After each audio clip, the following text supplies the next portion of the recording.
السلام علیکم ناظرین، آج میں آپ کو حضرت ابو بکر کی شان سخاوت کے بارے میں بتانے جا رہی ہوں۔ سیدنا ابو بکر صدیق رضی اللہ تعالیٰ عنہ کی شان سخاوت، اللہ تعالیٰ رب العزت نے جس ہستی کو اپنے محبوب کا سب سے قریبی رفیق اور یارغار بنایا تھا، اسے تمام اوصاف حسنہ کا جامعہ بنایا۔ اللہ رب العزت نے سیدنا ابو بکر صدیق رضی اللہ عنہ کو جہاں دیگر اوصاف میں نمایاں مقام عطا فرمایا، وہاں وصف سخاوت میں بھی اعلیٰ اور عرفہ مرتبے سے نوازا۔ سیدنا ابو بکر صدیق رضی اللہ تعالیٰ نے اسلام کے دامن سے وابستہ ہوتے ساتھ ہی اپنا مال راہ خدا میں خرچ کرنا شروع کر دیا۔ آپ رضی اللہ تعالیٰ عنہ ایک مالدار تاجر تھے۔ جس وقت آپ رضی اللہ تعالیٰ نے اسلام قبول کیا، اس وقت آپ رضی اللہ تعالیٰ عنہ کے پاس 40,000 درہم تھے، جبکہ ہجرت کے وقت صرف 5,000 درہم باقی رہ گئے۔ 5,000 درہم کے علاوہ باقی سارے پیسے آپ رضی اللہ تعالیٰ نے اسلام اور مسلمانوں کی خدمت میں صرف کر دیے۔ آپ رضی اللہ تعالیٰ نے اسلام قبول کرنے کے بعد 7 ایسے غلاموں کو خرید کر آزاد کیا جنہیں صرف ان کے مسلمان ہونے کی وجہ سے ظلم و ستم کا نشانہ بنایا جاتا تھا۔ ان غلاموں میں حضرت بلال حبشی رضی اللہ تعالیٰ عنہ کو ایک بھاری رقم 5 اوقیہ سونے کے بدلے میں خریدا۔ جب آپ رضی اللہ تعالیٰ عنہ نے حضرت بلال حبشی رضی اللہ تعالیٰ کو اتنی بھاری رقم کے بدلے خرید کر آزاد کیا تو کفار آپ رضی اللہ عنہ کی اس سخاوت پر یہ اعتراض کرنے لگے کہ شاید آپ رضی اللہ تعالیٰ عنہ پر حضرت بلال حبشی رضی اللہ تعالیٰ کا پہلے کوئی احسان ہے، جس کا بدلہ آپ رضی اللہ تعالیٰ نے انہیں آزاد کر کے چکایا ہے۔ جب کفار نے یہ اعتراض کیا تو اللہ تعالیٰ نے آپ کے اخلاص کی گواہی میں قرآن کی آیات نازل فرمائیں۔ ارشاد فرمایا، اور جو سب سے بڑا متقی ہے وہ اس جہنم سے دور رکھا جائے گا۔ جو اپنا مال دیتا ہے تاکہ پاک ہو، اس پر کوئی احسان نہیں ہے جس کا بدلہ اتارا ہو، بلکہ وہ تو اپنے بلند رب کی رضا کے حصول کے لیے دیتا ہے اور عنقریب وہ راضی ہو جائے گا۔ ان آیات سے واضح ہے کہ سیدنا صدیق اکبر رضی اللہ تعالیٰ عنہ کا رب کی راہ میں مال خرچ کرنا اور جود و سخا کا مظاہرہ کرنا رب کو کتنا پسند ہے۔ آپ کی للہیت اور خلوص پر اعتراض کفار نے کیا اور آپ کی طرف سے جو جواب خود رب کریم نے دیا اور واضح فرما دیا کہ آپ رضی اللہ تعالیٰ کسی پر کوئی احسان نہیں ہے جس کا آپ رضی اللہ تعالیٰ نے بدلہ اتارا ہو، بلکہ یہ ساری سخاوت تو آپ رضی اللہ تعالیٰ حصول رضائی الہی کے لیے کرتے ہیں۔ اس ہستی کی عظمت و مقام کا اندازہ کون لگا سکتا ہے کہ خالق کے کائنات جس کے اخلاص کی گواہی بھی دے اور اس کی طرف سے کفار کو جواب بھی دے۔ جب غزوہ تبوک کے موقع پر نبی اکرم صلی اللہ علیہ وآلہ وسلم نے صحابہ کرام کو راہ خدا میں مال پیش کرنے کا حکم دیا تو تمام صحابہ نے حسب توفیق اسلامی لشکر کی مالی معاونت کی۔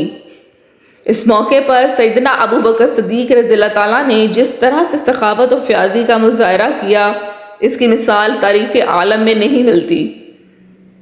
آئیے سخاوت صدیقی کا واقعہ حضرت عمر فاروق رضی اللہ تعالیٰ کی زبانی سنتے ہیں۔ حضرت عمر فاروق رضی اللہ تعالیٰ سے مروی ہے کہ ایک دن نبی کرم صلی اللہ علیہ وآلہ وسلم نے صدقہ دینے کا حکم دیا۔ اس حکم کی تعمیل کے لیے میرے پاس کافی مال تھا۔ میں نے اپنے آپ سے کہا کہ اگر میں ابو بکر صدیق سے کبھی سبقت لے جا سکتا ہوں تو آج کا دن ہی وہ دن ہے جس میں میں سبقت لے جا سکتا ہوں۔ حضرت عمر فاروق رضی اللہ تعالیٰ کہتے ہیں کہ میں اپنا نصف مال لے کر حاضر خدمت ہوا۔ نبی اکرم صلی اللہ علیہ وآلہ وسلم نے فرمایا، اپنے گھر والوں کے لیے کیا چھوڑ آئے ہو؟ میں نے عرض کی، جتنا لے آیا ہوں اتنا ہی ان کے لیے چھوڑ آیا ہوں۔ اتنے میں یارغار رسول حضرت ابو بکر صدیق رضی اللہ تعالیٰ عنہ جو کچھ ان کے پاس تھا وہ سب کچھ لے کر حاضر خدمت ہوئے۔ آپ صلی اللہ علیہ وسلم نے فرمایا، اے ابو بکر، اپنے گھر والوں کے لیے کیا چھوڑ آئے ہو؟ انہوں نے عرض کیا، میں ان کے لیے اللہ اور اس کا رسول صلی اللہ علیہ وسلم چھوڑ کر آیا ہوں۔ حضرت عمر رضی اللہ تعالیٰ کہتے ہیں میں نے اس دن خود سے کہا کہ میں ابو بکر صدیق رضی اللہ تعالیٰ سے کسی معاملے میں بھی آگے نہیں بڑھ سکتا۔ دنیا میں بڑے بڑے سخی گزرے ہیں لیکن تاریخ عالم میں حضرت ابو بکر صدیق جیسا سخی نہیں ملے گا، جس نے اپنے محبوب کے ایک حکم پر اپنا متاع کل محبوب کے قدموں میں ڈھیر کر دیا۔ جب زندگی کا مقصد و منشا ہی محبوب کی رضا ہو تو پھر بہت صادق اپنا تن من دھن سب کچھ اپنے محبوب پر قربان کرنا اپنی بہت بڑی سعادت اور خوش قسمتی سمجھتا ہے۔ علامہ اقبال رحمۃ اللہ نے حضرت ابو بکر صدیق رضی اللہ تعالیٰ عنہ کے بارے میں اسی لیے کہا تھا، پروانے کو چراغ ہے اور بلبل کو پھول، بس صدیق کے لیے ہے خدا کا رسول۔ بس آپ رضی اللہ تعالیٰ نے اپنے مال سے اسلام اور پیغمبر اسلام صلی اللہ علیہ وآلہ وسلم کی اتنی خدمت کی کہ خود پیغمبر اسلام نے آپ کے مال کو اپنے لیے سب سے زیادہ منفعت بخش قرار دیا اور ارشاد فرمایا، مجھے کسی کے مال میں اتنا فائدہ نہیں دیا جتنا ابو بکر صدیق رضی اللہ تعالیٰ کے مال نے دیا ہے۔ اس مال کو اپنے لیے سب سے زیادہ منفعت بخش قرار دے کر صدیق اکبر کی بے مثل سخاوت اور فیاضی پر مہر استعداد لگا دی۔